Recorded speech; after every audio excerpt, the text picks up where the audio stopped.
वंचित बहुजन आघाडीच्या वतीनं विधान परिषदेचा फॉर्म भरलेला आहे।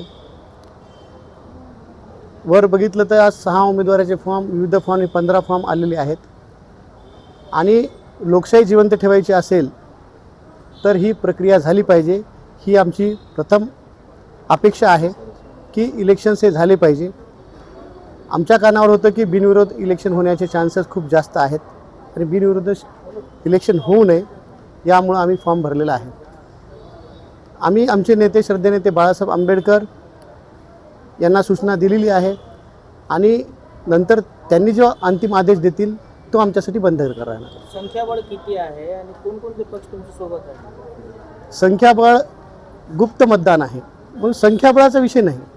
गुप्त हात वर करायचा असतं संख्याबळ सांगितलं असतं। गुप्त मतदान आहे आणि लोकशाही जिवंत ठेवायची असेल तर लोक गुप्त मतदानातून आपल्याला चित्र दाखवतील। जिल्ह्यात वंचितची संख्याबळ किती आहे नगरसेवक आणि तुमची जे मतदाराची? वंचितचं अल्पसंख्याबळ आहे। आमचं 8 लोकांचं संख्याबळ आहे, पण गुप्त मतदान असल्यामुळे नांदेड जिल्ह्यामध्ये जे दूषित वातावरण झालं आहे, शासनावर सगळे लोक नाराज आहेत। ती नाराजी या इलेक्शनमधून व्यक्त होण्याची चिन्ह आहेत। गुप्त मतदान असल्यामुळं लोकशाही जिवंत ठेवण्यासाठी आम्हाला नक्कीच मतदान करतील। महायुती किंवा महाविकास आघाडीकडून तुमचा संपर्क कुणाच झाला?